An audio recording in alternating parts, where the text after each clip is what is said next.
I've had a couple of questions about the Egyptian onions as to whether or not you use just the bulbil type thing that grows on top or if you can use the whole plant. And I use everything, I guess. This is what they look like fresh out of the garden before you start cleaning them up in the spring. And these I've just finished cleaning, so they're more like a scallion or a spring onion. The bulb, in the springtime, you lose a lot of it when you're cleaning them up because they've started to grow and it's quite soft. If you harvest them later in the summer, you get a larger usable onion, but in the spring they're more a green onion or a scallion. These will be used today. I plan to make a frittata and put most of those in it. I find they're a bit stronger than the scallion or green onion that you buy in the store or grow yourself, whatever, but they're very, very hardy. These have got a good start here for our climate because they've been growing in the hoopos, and I just dug them up out of the hoopos and moved them out into that the edge of that new sheet mulched bed, because I don't know why I was growing them in the hoopos to begin with. They're extremely hardy, would I think survive anywhere. Anyway, that's what they look like in the spring, and you can use both the small onions that grow on the top of the stalk, like a garlic bulbil type thing, and use the onion itself. And they multiply. Where you've planted one of the small onions, by fall there'll be 5 or 6 there, and that clump just keeps getting bigger over the years, so it's good to dig it up and divide it and replant 1 or 2 of them and use them anyway to keep them going. So I hope that answers the questions. Well, there's the first thing planted in the new perennial vegetable and fruit bed, and I hope not planted in there too early.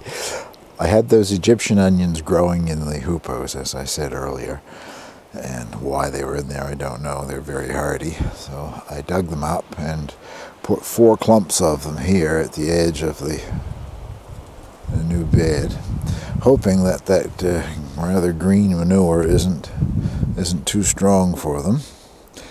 I did put one large clump over in the garden in case I have made a big mistake here, but these things are very hardy, and I don't think that will harm them. They're down into the soil. It's just they've basically been mulched back around with the bedding and manure there, but time will tell. Those ones that I showed in the earlier clip I used last night in a frittata, and they were very good. I was saying I thought they were stronger, but I don't think they were all that strong actually. It just had a lovely flavor, and I plan to use them a lot more in the future. I don't know why I've grown them for so many years and haven't really used them that much. Well, I'll give you a look around in the hoopos at a few things in here. This is the garlic, which is continuing to do very well.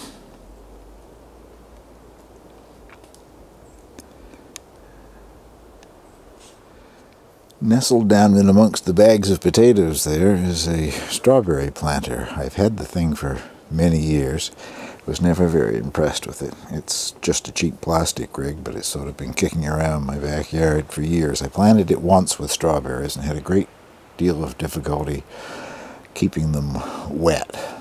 Water runs out through all those holes instead of getting down to the base. But anyway, Wayne, I saw that you were doing one, and I thought, well, I know I've got strawberry plants that I'm probably just going to put on the compost pile, so I selected a dozen. I think you can probably see one there even has a blossom on it. I don't dare to put them outside because the strawberries were growing in here. They were runners that I had a couple of plants in here, and the runners of course went everywhere, and I just decided I don't want them in here anymore. So anyway, I'll have to really wait till it warms up quite a bit before I can put them out in the garden, because my strawberries outside in the bed aren't anywhere as near developed as that. I think I did see some blossom buds, but nothing's in bloom out there yet, so I'll wait a week or 2 yet before I harden them off outside. This is a smart pot that I planted. Well, I haven't been home that long, but I guess I planted about 2 weeks ago. I put 3 of the variety of zucchini that I'm going to grow this year, number 14 on the list, and I'll put the list down below. But I just noticed yesterday that one of them has started to come up, so I guess it's warming up in here in the hoopos. I won't leave all 3 in it if they come up anyway. If I were lucky enough to get all 3, I'll just transplant 2 of them into 2 more pots, and that'll probably do me for zucchinis. well, for the earlier part of the season. I can always grow more later on. Lovely in here today. It's finally cleared off again. The sun's out, and I just looked at the digital thermometer. It says it's 27 degrees in here, and it certainly feels it. I'm wearing a sweatshirt and a hoodie, and I'm kind of a bit too hot. This is a baby leaf lettuce mesclun mix. It was the first thing to come up of all the things that I sowed in here. If I didn't just knock you out of the way. It's number 2 on the list down below. The red leaf ones I don't think are showing up as well on camera, but there's several varieties in there. I see a green leaf one that's got red speckles on it, and then a solid red and solid green. Hard to say how many different varieties there are. It's a mix, but looking forward to it getting big enough that it'll turn into a salad. This flat has got kale, Swiss chard, and a variety of lettuce, red oak leaf, I think it is. Anyways, that's number 64 if you want to look that one up. Number 4 is the kale, number 28 is the chard. I'm not doing any thinning because I have a little helper in here who's thinning for me. I don't know. I even heard something gnawing over in the corner here a while ago. A mouse or a mole or something is occasionally nibbling off some of my brassicas. This one here has been given a severe haircut. I don't want to take them and put them up on the bench yet because it's still kind of cold at night, but a couple of more cold nights and then it's supposed to be warmer at night, so I can get them up off the ground level here and away from my little helper. The back row there are kohlrabi, number 3 on the list. I've had some pruning happen there too, but they've come up and they're doing really quite well. I think I said earlier in either this video compilation or in my last one that I'm going to plant most of my brassicas in, well, they'll be transplanted into the hoop house in August, start them in July, because I have good luck with them that way and not so much problem with the cabbage moss. But the kohlrabi last year, I did samplings. I planted things early, then I planted things late, and I had much better luck with the later ones. But the kohlrabi did well in the heat in here, so I'm going to, and I love the stuff, so I'm going to plant some of those now, and if they are ready and used by the time I start something else, I'll start some more. And down below it here, these are sweet peas, and probably you can't see, but they're just starting to come up. The ones in the house that were planted the same day as these are 5 or 6 inches tall, so the cool temperatures out here have sort of slowed down the process, I guess. And I think that's it for things that are up. I have a flat of Good King Henry. And what are the other things there? I got my list. A flat of Good King Henry, a flat of Jerusalem artichoke, and the green soup celery that Rob in Finland sent me. And so far I don't see any germination in those at all. I've only managed to get one Good King Henry germinate in the house. So anyway, it's been cool and it's starting to get warmer, so if I keep them watered, I'm sure there'll be more germination in here. And like Ian Naughton did, and I think Brendan's doing, they started their onion sets in trays. It's kind of late to be starting mine in trays, but they were late arriving. They've been in for all over a week now, and zoom in a bit, you might see some little green sprouts coming up out of them there. But my main reason for putting them in the trays was because I just wasn't ready to put them in the ground. I'm going to plant probably half of them in here in the hoop house, but my compost bed was frozen at the time. It's thawed up now, and I want to mix quite a bit of compost into the soil. And down on the last end there, there's our shallots, red shallots. I stuck those in too, and nothing green coming out of them yet, but I noticed that the skin has cracked on a lot of them, so I guess they're starting to grow a bit too, but hope to get all of those in the ground permanently pretty soon. Well, that's it for a look around inside the hoop house. Well, for the first time ever, I'm going to try my hand at growing mushrooms. I guess I did years ago. I had one little kit in the house, but these are shiitake mushrooms.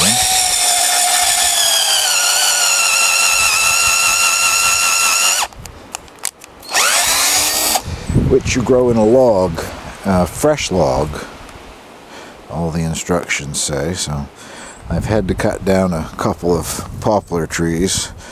One was in danger of falling down and damaging the new chicken coop that I'm building. And the other one is going to shade this garden here. It hasn't, this new perennial sheet mulched garden bed here. I haven't brought that tree down yet, but I'm going to. The instructions that I took off the internet, there were none that came with these little plugs. These little inoculated plugs have the mycelium for the shiitake mushroom already on them. You drill holes in a log and tap these in. The instructions said to do it in a spiral pattern around the log because that looks nice when the mushrooms come out. In order to get 20 or 25 plugs in, one spiral wouldn't do because you put one of these plugs approximately every 4 inches. So what I did was a double spiral. I went around in one direction first and then went back up in the other direction. Sort of a, I think you might call that a double helix, not sure. And you tap the plug in. Hole is supposed to be 5/16, and that's what I've drilled there, 5/16. I'm using the back end of a nail punch that you use to set nails, just to knock them in a little further.